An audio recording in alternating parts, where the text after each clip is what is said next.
Hey all, Ron here from Military Images Magazine with a new episode of Life on the Civil War Research Trail.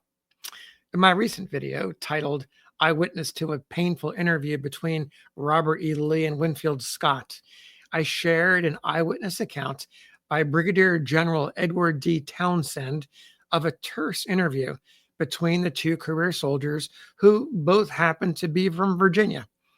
General of the Army Winfield Scott, the aging Mexican war hero, and one of his proteges, Colonel Robert E. Lee, the man pictured here. The interview between the two men occurred on April 18, 1861, inside Scott's office in the War Department. The timing of the interview was notable as Lee had just come from a closed door meeting at the nearby home of Francis P. Blair, who had offered Lee field command of the entire Union Army with the authorization of President Abraham Lincoln. Lee, as you students of the Civil War and American history know, famously declined. To get a better perspective on the Blair and Scott meetings, and at the request of one of our subscribers, I turned to historian Douglas Freeman's 1934 book, a classic, R.E. Lee, A Biography. In Volume 1, Freeman places the Blair meeting and the interview with Scott into the broader context of Fort Sumter, Virginia's possible secession, and the psychological forces at work on Lee's mind. I want to read the relevant passages to you from the chapter titled The Answer He Was Born to Make. We pick up Freeman's narrative during the first days of April 1861 with an expectation that Major Robert Anderson and the garrison of Fort Sumter would be evacuated without hostile fire, and that Virginia's anti-secession forces would continue to hold the upper hand. Freeman begins. For a few days, it seemed as if the conflict of allegiance might be avoided. As late as April 3rd, the expectation was general that Fort Sumter would be evacuated and a clash avoided. On April 4th, a test vote in the Virginia Convention showed a majority of 2-1 against secession. Lee would not despair of the Union. He was for forbearance to the last, recognizing no necessity for recourse to arms. The maintenance of slavery meant nothing to him. He felt that if he owned all the slaves in the South, he would cheerfully give them up to preserve the Union. He would hold to the army and to the flag as long as he could in honor to do so. But during those days of suspense, Lee was confirmed in his point of view. He had been determined from the outset that he would adhere to Virginia and defend her from any foe. Now, fully he realized that though he considered secession neither more nor less than revolution, he could not bring himself to fight against the states that regarded secession as a right. He could not think of himself as fighting with the South against the Union unless Virginia's defense were involved, but neither, as the possibility seemed to be brought nearer, could he reconcile himself to fighting with the Union against the South. That beautiful feature of our landscape, he said sadly one day as he pointed to the Capitol across the Potomac, has ceased to charm me as much as formerly. I fear the mischief that is brewing there. Freeman continues, this was Lee's state of mind when, on April 7th, his old comrade of Mexican days, P.G.T. Beauregard, that's Pierre Gustave Toutant Beauregard, took a decisive step at Charleston, South Carolina, where he was then in command of the Confederate forces. Believing that Fort Sumter was about to be reinforced, Beauregard ordered supplies of fresh food cut off from the Federal garrison. The next day, April 8th, a confidential messenger from President Lincoln announced to Governor Pickens of the Palmetto State that Sumter would be revictualed by United States ships. On the instant, all the passions that had been rising since 1830 and South Carolina suddenly overflowed, and at daylight on April 12th, the bombardment of Fort Sumter began. On the 14th, Sumter surrendered without the loss of a single life on either side.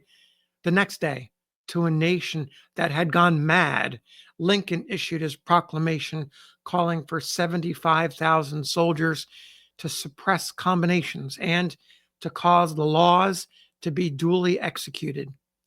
The North and South were arrayed, and blows had passed, though no blood had yet been shed. What would the border states do? What would be the action of Virginia?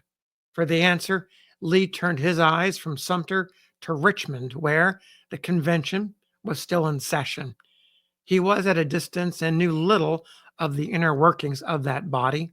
All his information was derived from the newspapers, which were too excited to be explicit. Late on April 16th or on the 17th, he heard that the Virginia Convention had gone into secret session. That was the only news from Richmond, but from Washington on the 17th, there arrived a letter and a message. The letter bore Scott's signature and requested Lee to call at his office on the 18th. The message was conveyed in a note from a Washington cousin, John Lee.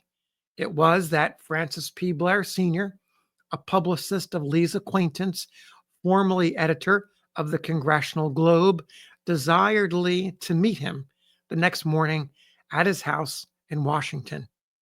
What was afoot now? Were the two calls related? The answer, in its entirety, Lee did not learn during his lifetime. He never realized how anxious some men in high office and influence had been to save his services to the United States Army. In addition to what General Scott had done, Francis P. Blair Sr., father of Colonel Lee's Missouri friend, Montgomery Blair, had been at work. He had been to President Lincoln, who had authorized him to ascertain Lee's intentions and feelings. Blair had also discussed the subject with Secretary Cameron, that's Simon Cameron, and had been directed by him to make a proposition to Lee. It was to explain this that Blair had sent the message to Arlington. Duly on the morning of April 18th, Lee rode over the bridge and up to the younger Blair's house on Pennsylvania Avenue, directly opposite the State, War, and Navy building, where he found the old publicist awaiting him. They sat down behind closed doors.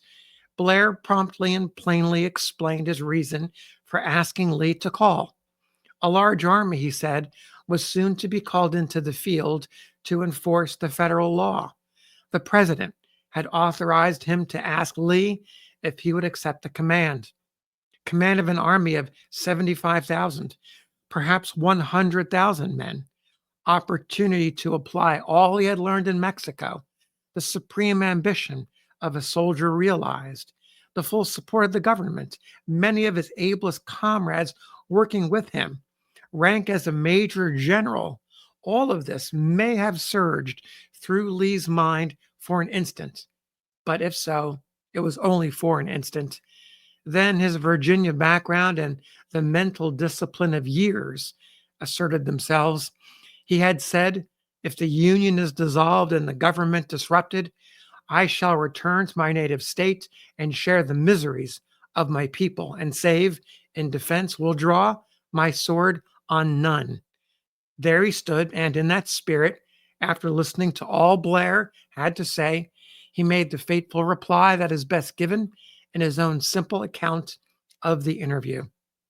I declined the offer he made me to take command of the army that was to be brought into the field, stating as candidly and as courteously as I could that though opposed to secession and deprecating war, I could take no part in an invasion of the southern states. That for all as far as Lee was concerned.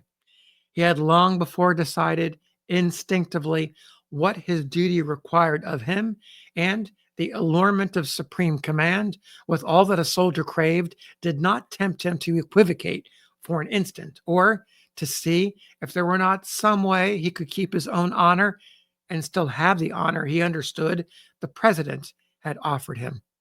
Blair talked on in a futile hope of converting Lee, but it was to no purpose.